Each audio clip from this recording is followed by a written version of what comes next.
Guys, welcome back. My name is Vasil, and I'm restoring this 1974 Columbia 45. This here is the boat, currently sitting in the Coronado Bay. In today's episode, I am starting the preparations for my maiden voyage. That means I'm going to go out in the bay and take this boat out for the very first time, actually off the mooring line and pilot it in the water. So in order to do that, I have an outboard motor that's been hooked up that's has some outboard controls that basically you can run from the helm station, but the wires are not long enough. So I need to extend those wires, those being the transmission and the engine wire, from the location where it's at right now to the helm station so I can properly operate this boat when I'm underway. Okay guys, I apologize for the mess, but this is part of getting ready, is taking everything out of cupboards and kind of storing it so that I don't have to take it out in the dinghy. In the meantime, I wanted to show you what the controls look like. So there's the controls, everything's hooked up. We have the main engine control wire, the transmission wire, the throttle cable wire, and the battery wires. So if we talk specifically about the wire lengths, this is the length for the battery. This does not need to be any longer. I probably will change the connections, but as far as length, this reaches perfectly fine in this area. I will be putting a battery box in this location, and those will be just fine. These are the cables that run to the transmission and to the throttle, and they are my limiting factor when it comes to length, because when I tug at this, they are the shortest wires. The main engine control wire is, I think, long enough. So the first step is to disconnect this piece. This is the where the key goes. The throttle and forward and reverse are controlled. So I need to take out these 3 bolts so I can get to the transmission cable and the throttle cable and replace those with the new 20-foot cables that I got. So let's start with that. Let's remove these 3 screws and see what that mechanism looks like. One thing that I forgot really quickly, so in order to not get confused, if you look down there, there's a piece of blue tape on the transmission line, but it's down there. So in order to mark everything, I'm just gonna put another piece of blue tape on the transmission line and on the side where the transmission goes. So when I take it apart, I know which wire corresponds with what. First things first, let's unscrew these screws and see where that leads us. That'll give me a hard time. Hey, okay, so this is how seriously that one screw is caked in. It actually snapped the driver bit.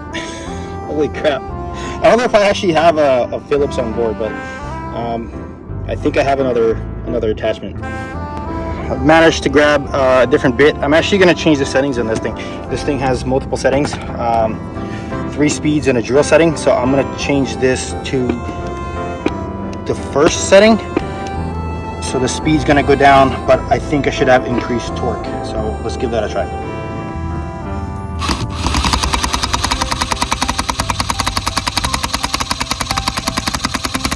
Okay, that is the second bit that has now snapped.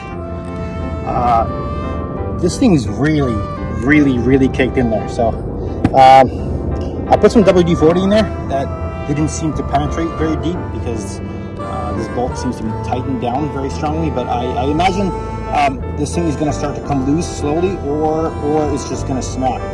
So we'll see. How many more of these is it going to take to get that bolt out? I don't know. Also, if you guys can see this, so this is just from being on the boat. This is not being submerged in water. This is just from the air. So obviously a lot of salt in the air causing all sorts of corrosion issues everywhere. So I'm still getting used to the fact that anything in the water really needs to be anti-corrosive. Yeah. Third one down. And this one cracked in here. I actually don't even know if I can get this out with pliers because this has a magnet inside. So that is now 3 bits that are broken off. I don't know what's up with this thing. That's on there tight. Okay, I'm gonna try this approach. Basically took a socket, insert the Phillips head in there, and then try to do it by hand. Let's see if that works. As expected, I stripped it out. So this one's gonna get drilled out. I don't have another solution right now. I'm just gonna drill it out and replace it or retap it if I need to. So right now I'm just gonna find the appropriate drill bit size so I can not not drill through the threads, just drill through the top. And I think I'm gonna start with a 3/16 drill bit. It's gonna go in this drill bit or drill and then get that out.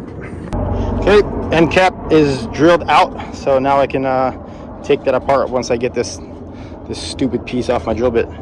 This thing's not coming apart with the 3 screws taken out, so I'm guessing this might be the last piece that holds it together. I'm not sure if it's just caked on, but I'm gonna remove this just in case that's holding on before I start to pry it apart. It's a little wavy today, guys, so I'm gonna brace for this wave, but I'll show you how deep my water or my engine goes in the water once these big waves come by. Death grip on my phone, and that's in the folded position. It's almost completely underwater. Crazy. My drills are falling. More of those waves are coming, and dinghy's just flailing around. Okay guys, I've managed to pry this thing apart. So that's what the mechanism looks like on the inside. And what we have is the transmission line runs into this lever. So basically switching it from neutral to reverse or forward. And then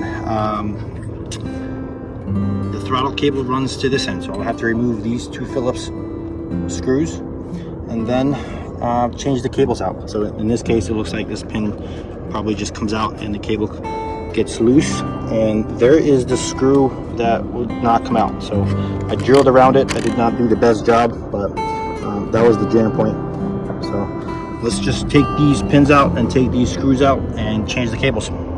Okay, for the transmission cable, so again, this pin was sitting right here.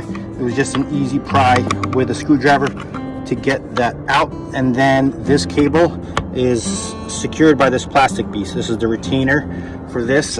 It's a little caked on, so I'm going to spray some WD-40 on this guy and just wiggle this wire out before I put the replacement in. I managed to remove the transmission line. Again, it was just spraying some WD-40 on that plastic retainer piece because this portion was a little bit caked on.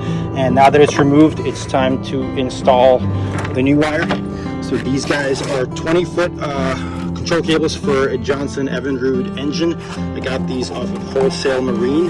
So let's take these out of the box. Take a look.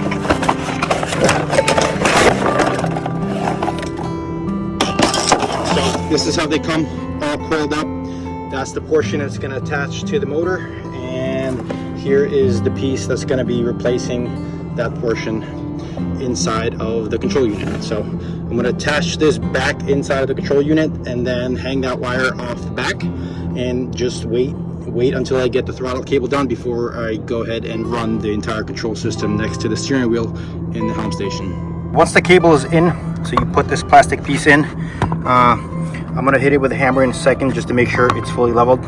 Smack some WD-40 on it so it doesn't crack along the way. But this cable just basically extends out to here, and you just have to put the retaining pin in first before I put that pin in. Again, I grab some WD-40 and apply some lubrication to this old system and just insert the pin. There we go, pin has snapped. So that is good. So I'm just gonna put some WD-40 in this and hit it with a hammer just ever so gently so that it's sitting taut in the system. And then that should conclude the installation of the transmission wire on this portion of the assembly. This is a good point to note. You guys saw from the previous shot how far out that plastic piece was sitting. I did put some WD-40 and hammer it in. It should be sitting flush inside the system, kind of how the old cable is sitting right here. So again, just make sure that is sitting flush, otherwise this will not close properly. Let's move on to the throttle cable. So it's going to be these 2 Phillips or flathead screws. I'm going to remove those, and that should give me access to the pin inside that holds this cable together. And that was exactly correct. It's the same assembly as the other side. So once you take this little plastic cover off, you have the pin right there. First thing I'm going to do is spray some WD-40 on this pin. Then theoretically this should come out as easily as the other one did. So just put a flathead screwdriver underneath and just give it a little pry, and there is the pin. Now we can proceed to remove this side as well. Again, apply some lubricant, in this case WD-40, to this assembly, and then I'm just gonna wiggle it out using flathead screwdriver and or the back of this assembly wire. Now the throttle cable is in, it's been hammered in place, the pin has been inserted as well. So next step is to put this piece back, this plastic piece that was covering this assembly. Then I'm gonna go ahead and clean this up and then spray any points that have contact with other metal with some lubricant. Also, there's some electronics to this, that being the ignition assembly and the control for the engine. So that's going to get sprayed with some dielectric cleaner. After that's all done, I'm going to go ahead and put the pieces back together. So this part is going to remount onto this location. Once the assembly is back together, again, tighten down the screws that were holding the plates together, and the third screw, the one that I drilled out, actually has a hole on the other side. So I'm gonna go ahead and measure that for a custom screw. So this is gonna be jerry-rigged for this particular situation, but that's okay. This is a temporary solution. After you do that, it's time to reattach the throttle cable. So again, this has a gear system on it. So the way I took it off, the orientation was straight up and down. So that is how it's going to go back in. Once that's attached, there is a screw that holds it in place, and this is the screw. So just reinsert that screw and tighten it back down. Guys, if you're enjoying this content, please give me a thumbs up. It really helps me out and shows YouTube that this content is worthwhile watching. So guys, please give it a thumbs up. Thank you so much. Once everything has been screwed on properly and you got your mechanism, the last thing that needs to happen is, so these attachment points, which go to the motor, so one goes to the transmission, one goes to the throttle cable, have these screws that basically dictate where the base position for the throttle cable or the transmission will be. In order to find that out, because I had this engine running, so I know that the throttle position and the transmission position are correct as they are attached to the engine. So I'm going to pull off the old wires, and I'm going to measure them up here on deck to make sure that the positioning is the same. So when I go ahead and attach these, I'm not changing the stock throttle position or the stock